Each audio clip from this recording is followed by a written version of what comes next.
in the 18th century with the rise of questions of enlightenment and the breakup of the monopoly of certain churches, particularly in Western Europe, where he actually questioned the historicity of some of the gospel material. And where people were basically looking at the gospels and figuring out, I like this and I don't like that.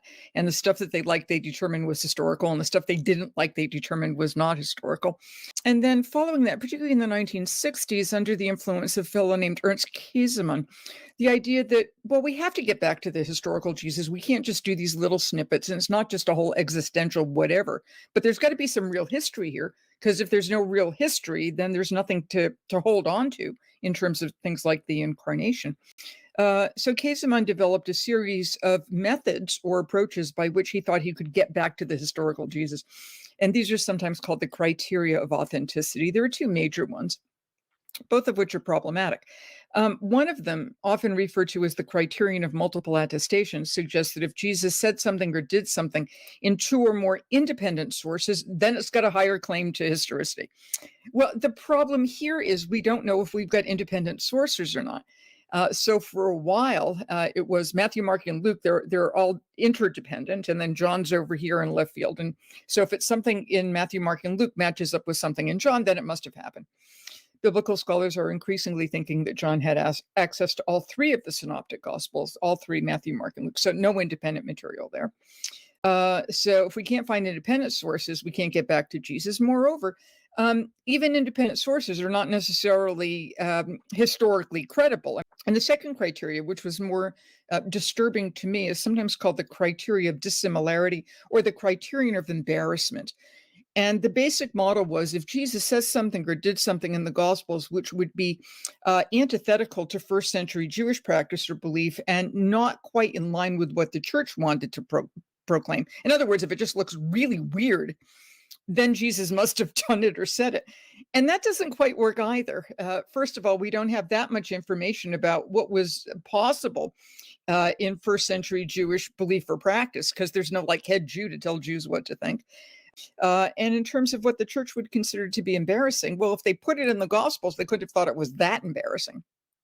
So in part, how we put Jesus together, how we understand him, very much depends upon who our conversation partners are and who we read, who influences us. For me personally, I try to read as broadly as possible, and I go out of my way to read people with whom I would disagree theologically, because otherwise we wind up living in our own scholarly echo chambers, and I think that's unhelpful for scholarship. And how does the synoptic problem complicate historical Jesus studies? Well, yes. So the synoptic problem is the technical term for how the Gospels of Matthew, Mark, and Luke interrelate. It's clear they interrelate. They quote each other directly. They follow the same plot line, whereas the Gospel of John does not. Most biblical scholars think that Mark wrote first, and then Matthew and Luke used Mark as a source and then developed it in Luke. So we have these connections between Luke and Matthew that aren't in Mark. And for a number of years, and this goes back to the late 1800s as well, the idea was that Mark wrote, and then Matthew and Luke had access to this other source that we do not have, which we today call Q. The problem now is that the consensus that there is a Q, that document which would have the material common to Matthew and Luke, but not in Mark, the consensus that there's a Q is breaking down substantially through the splendid efforts of a fellow at Duke named Mark Goodacre. And the more I worked my way through Luke, the more I kept thinking, I think Luke has access to Matthew. So I've become a little bit of a Q skeptic. So the upshot is, with the synoptic problem, is New Testament scholars are not clear who used who or how. Was there a Q? Was there not a Q? Did Mark write first, or could it be, as the early church thought, and this goes back to people like St. Augustine, could it be that Matthew actually wrote first, and then Luke copied Matthew, and Mark condensed both Matthew and Luke because Mark is a shorter gospel? And could you talk a little bit about Josephus and the testimony of Flavianum? Yeah, I wouldn't date him. I don't trust him.